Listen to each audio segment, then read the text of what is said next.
Big breaking. ಇದು city ರವಿಯ ಕಬ್ಬಿನ ಗದ್ದೆಯ ಸೀಕ್ರೆಟ್ ಸ್ಟೋರಿ. Congratulation brother. ನಾಲಿಗೆ ಜಾರಿ ಕಬ್ಬಿನ ಗದ್ದೆಗೆ ಬಿದ್ದ ಬಿಜೆಪಿಯ ಸಿಟಿ ರವಿ. Simple address. ಗದ್ದೆ ಒಳಗೆ 2 ತೆಂಗಿನ ಮರವೇ, ಒಂದು ಕೆಂದೆಳ್ ನೀರು ಬಿಡ್ತದೆ, ಇನ್ನೊಂದು ಹಸಿರು ನೀರು ಬಿಡ್ತದೆ. ಇದು ಸಿಟಿ ರವಿ ಅಣ್ಣನ ಕಬ್ಬಿನ ಗದ್ದೆಯ ಕಹಾನಿ. ಅಣ್ಣನನ್ನ ಗದ್ದೆಗೆ ಕರ್ಕೊಂಡು ಹೋಗಿದ್ಯಾರು, ಯಾಕೆ?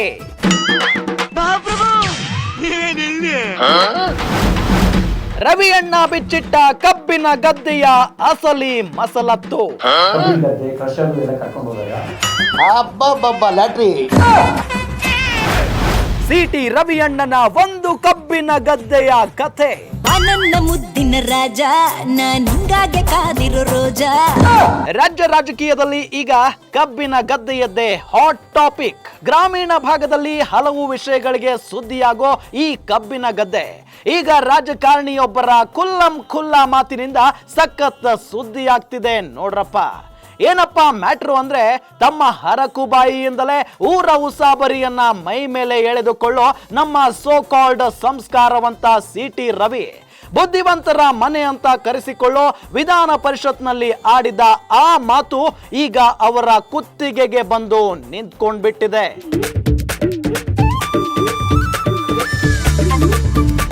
ಆಡಬಾರದ ಮಾತು, ಬಳಸಬಾರದ ಪದ. ಬಿಜೆಪಿಯ ಸಂಸ್ಕಾರವಂತ ಸಿಟಿ ರವಿಯನ್ನ ಕಬ್ಬಿನ ಗದ್ದೆಯವರೆಗೂ ತಂದು ನಿಲ್ಲಿಸಿ ಬಿಟ್ಟಿದೆ ಅಂತಂದ್ರೆ ನೀವು ನಂಬಲೇಬೇಕು. ಯಾಕಂದ್ರೆ ಇದನ್ನ ನಾವು ಹೇಳ್ತಿಲ್ಲ, ಕಬ್ಬಿನ ಗದ್ದೆಗೆ ಹೋಗಿ ಬಂದ ಮಹಾನುಭಾವರಾದಂತ ಸಿಟಿ ರವಿಯೇ ಕಬ್ಬಿನ ಗದ್ದೆಯ ತಮ್ಮ ರಾತ್ರಿ ಕಹಾನಿಯನ್ನ, ಸೀಕ್ರೆಟ್ ಅನ್ನ ಒಂದು ಬಿಡದೆ ಮುತ್ತು ಉದುರಿಸಿದಂತೆ ಬಿಚ್ಚಿ ಬಿಚ್ಚಿ ಹೇಳಿದ್ದಾರೆ. ನೀವೇ ಒಂದ್ಸಾರಿ ನಿಮ್ಮ ಕಿವಿಯಾರೆ ಕೇಳಿಸಿಕೊಂಡು ಪಾವನರಾಗಿ ಬನ್ನಿ.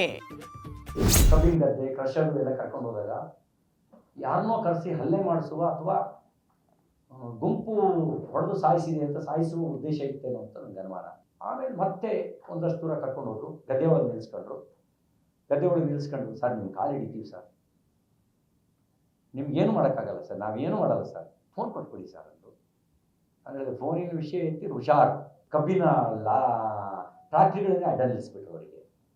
ನಮ್ದೊಂದು ಕಾರ್ ಹಿಂದ್ಗಡೆ ಬರ್ತಾ ಇತ್ತು, ಆ ಕಾರ್ನ ಒಂದು ಕ್ರಾಸ್ ರೋಡಿಗೆ ಹೊಡೆಯೋಕ್ಕೆ ಹೇಳಿ ನಿಲ್ಲಿಸಿ, ಆ ಕ್ರಾಸ್ ರೋಡಲ್ಲಿ ನಮ್ಮ ಗಾಡಿ ಪಾಸ್ ಆಗ್ತಿದ್ದಂಗೆ ಯೂಟರ್ನ್ ತಗೊಂಡು, ಮತ್ತು ನಾವು ಯೂಟರ್ನ್ ತಗೊಂಡು ಗೊತ್ತಾಗಿ ನಮ್ಮ ಗಾಡಿ ಹಿಂದ್ಗಡೆ ಬರ್ತಿದ್ದಂಗೆ ಅದನ್ನು ಬ್ಲಾಕ್ ಮಾಡಿದ್ರು.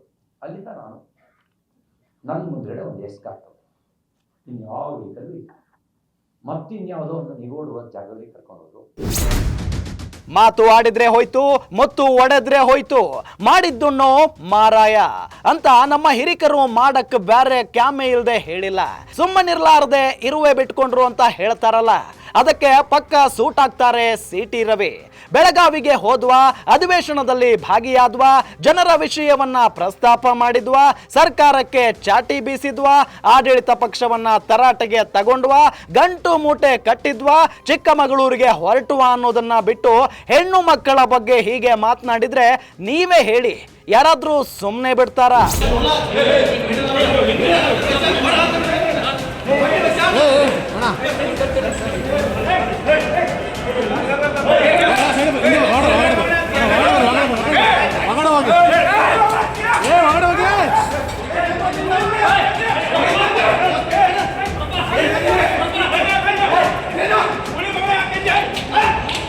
ಅದರಲ್ಲೂ ಹೇಳಿ ಕೇಳಿ ಅವರು ಜವಾರಿ ಮಂದಿ, ಖಡಕ್ ರೊಟ್ಟಿ ತಿಂದೆ ಬೆಳೆದವರು. ಅಲ್ಲಿ ಹೋಗಿ ಅವರ ಹೆಣ್ಮಕ್ಕಳಿಗೆ ಆ ಪದ ಬಳಸಿದ್ರೆ ಸುಮ್ಮನೆ ಇರ್ತಾರ? ಅದಾದ ಮೇಲೆ ಅಯ್ಯೋ ನಂಗೆ ಹಂಗ ಮಾಡಿದ್ರು, ಹಿಂಗ ಮಾಡಿದ್ರು, ಅಲ್ಲಿಗೆ ಕರ್ಕೊಂಡು ಹೋದ್ರು, ಕಬ್ಬಿನ ಗದ್ದೆಗೆ ಎಳ್ಕೊಂಡು ಹೋದ್ರು ಅಂದ್ರೆ ಹೆಂಗೆ ಬಾಸ್? ಪದ ಬಳಸುವಾಗ ಇದ್ದ ಆ ವೇಗ ಈಗ ಯಾಕಿಲ್ಲ ಹೇಳಿ? ಅದಕ್ಕೆ ಹೇಳೋದು, ಮಾತನಾಡೋಕ್ಕೂ ಮುನ್ನ ಒಂದಲ್ಲ 1000 ಬಾರಿ ಯೋಚನೆ ಮಾಡಬೇಕು ಅಂತ.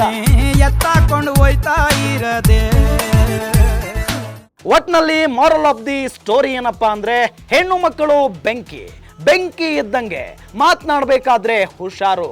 ಆಮೇಲೆ ಕಬ್ಬಿನ ಗದ್ದೆ ಸೀನ್ ನಿಮಗೂ ರಿಪೀಟ್ ಆಗಬಹುದು. ಬಿ ಕೇರ್ಫುಲ್ ಅಷ್ಟೇ.